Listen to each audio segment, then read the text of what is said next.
Hey everybody, it's Tim Michael from TimMichaelArts.com and welcome to another speed paint. This guy is another one of my illustrations that I'm doing for one of my clients who is a card game developer. So I'm really excited about this because I've never done some cards for card games and got started on this right away, actually a little quicker than I thought I would. On my way to Georgia, while my wife was driving, I sat in the passenger seat and I sketched out this guy, one of the three cards, which is a attack move called the Leg Cutter. And I figured what would be more interesting than a little mouse who really can't get much higher than a leg, and it would be kind of fun to make him doing a attack pose. So this is the design I did. The client likes it a lot with some modifications, and we'll get that done and to him immediately before he goes to his publisher to see if this is going to be a working game. So I'm excited about it, and I really had a good time doing it. Now, I did learn something about myself in this process. From taking the sketch that I created in the car on the way, really getting it firmed out on paper, and then bringing it into Manga Studio EX5, I watched myself as I inked it, being very careful to really follow the sketched lines that I drew, until I got to certain parts of the body where I wanted to change the overall shape. But when it came to drawing the face, I really followed the thickness of the lines that I had actually sketched out with my pencil. And I thought that that was very interesting because when I actually draw a lot of stuff in Manga Studio, when I finish my sketch lines, I usually don't worry so much about thicknesses, and I recreate my own thicknesses that I decide that I want to do when I'm doing my pen pressure in my inked lines. So I was kind of impressed with that, and I had a lot of fun doing the sketch on the way out to Georgia. If you want to see that, I actually have a video of a vlog of my wife and I heading out to Georgia, and you can check that out. I will leave that in the description below, and you can check that out. So once again, a very quick walkthrough, just discussing about what I did here. It's the same as usual, except I did a different color technique.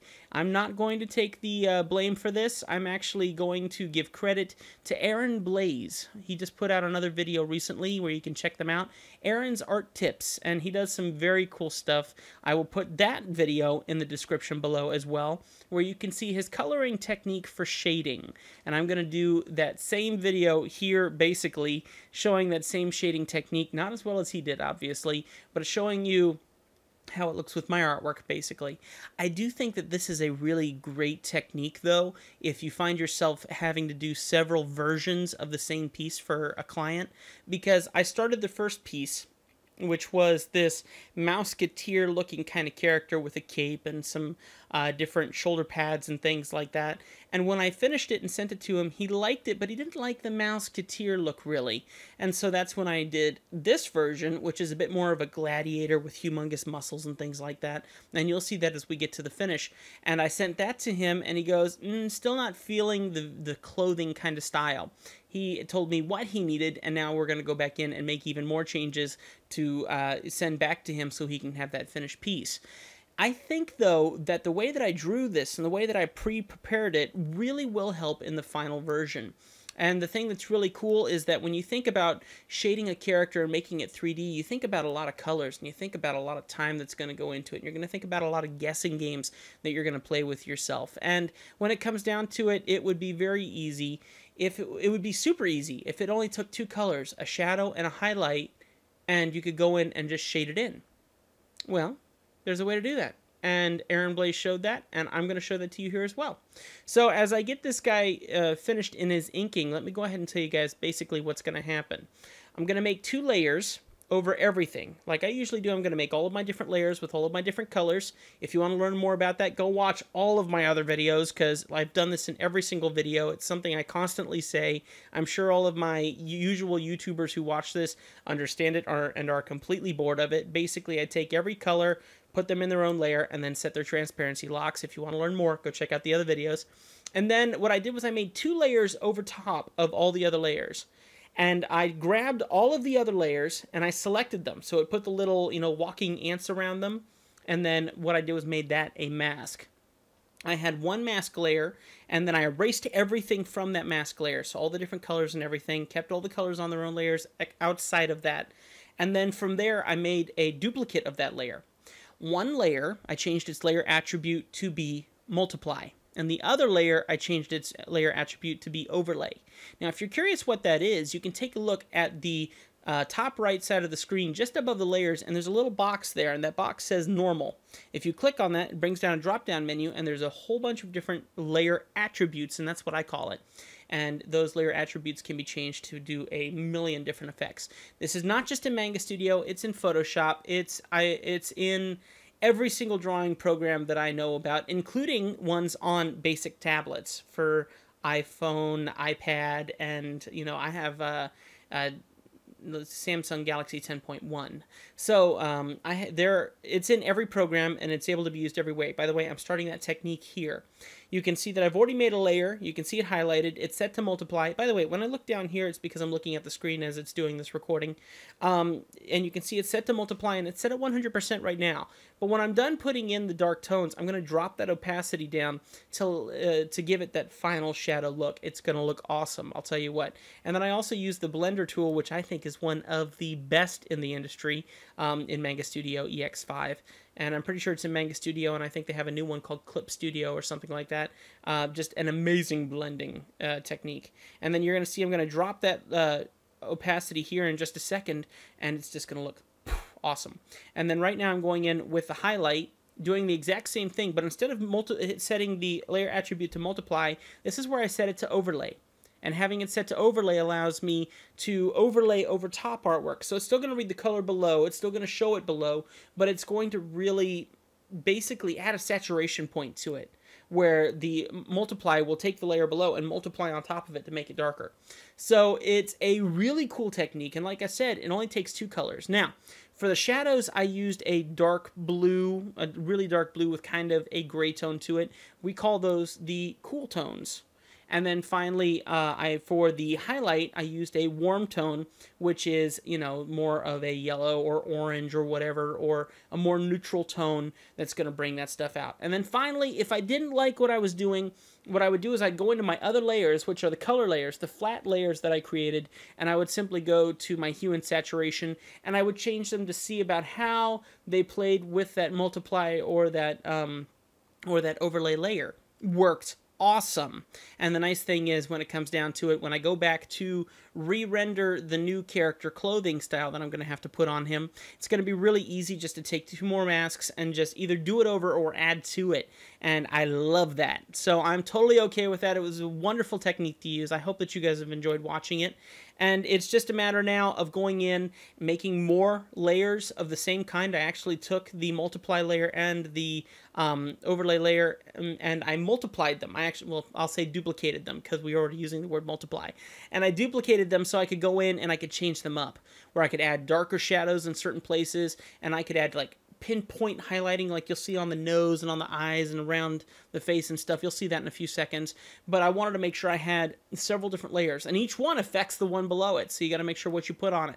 Usually I would suggest, if you make a duplicate of that layer, erase everything on it. That way you have an empty layer with just the mask left over, so you have lots to work with. And then, like I said before, it's a matter of, if you're not feeling the depth of it yet, go in there and affect the layers with the hue and saturation. Usually that's the best way to go. Making a few changes on my tablet, trying to get pressure sensitivities kicking up a little better. You can set all of that through Wacom's wonderful driver set. If you have a Wacom, it's perfect. And I love working with Wacom, just saying. Other than that, we're kind of coming to the finish here, guys. I hope that you've enjoyed it. I'm going to show you one really cool technique to finish this off, and that is going to be how I'm going to show movement in these swords that he's swinging around like crazy. Basically, what I'm going to do is I'm going to go ahead and take the lasso tool, and I'm going to draw out a very large shape along those big zip lines, and here it is right here.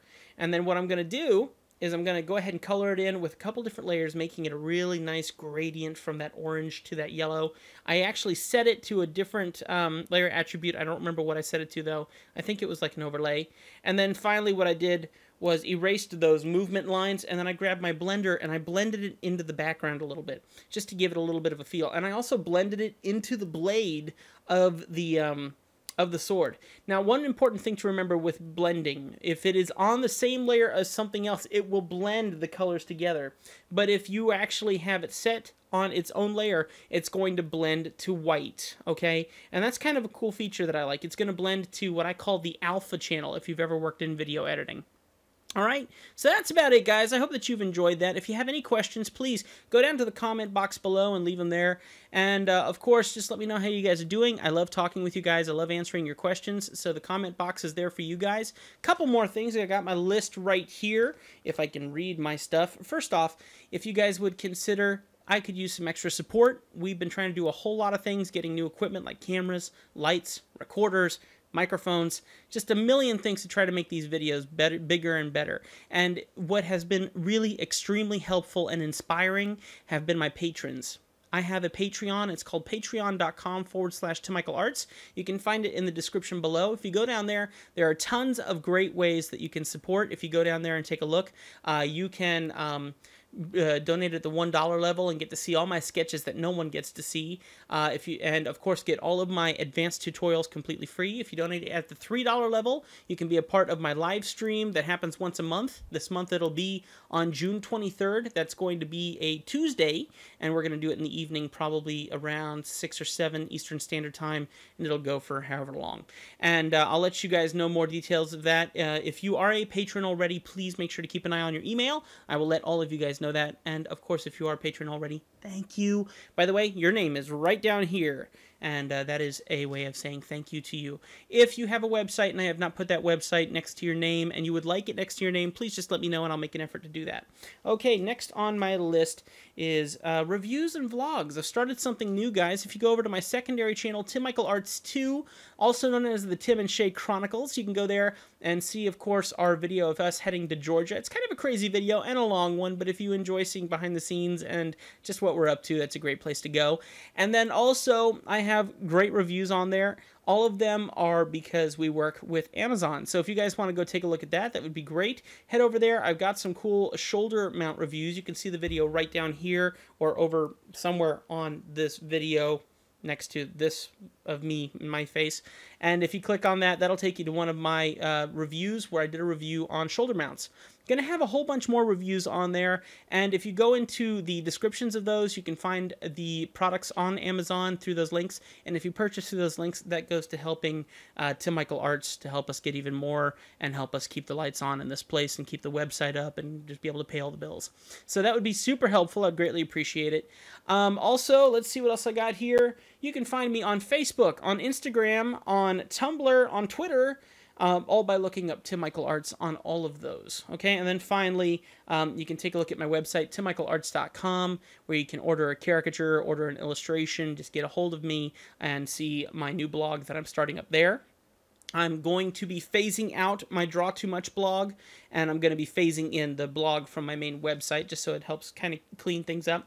And then finally, I have a podcast. It's called the Artisan Central Podcast. On that podcast, I interview some pretty cool people. We've had Aaron Blaze on the show. We've had Blake on the show. We've had a whole bunch of great people. And you can go check that out at artisancentralpodcast.com and just click on Listen Now.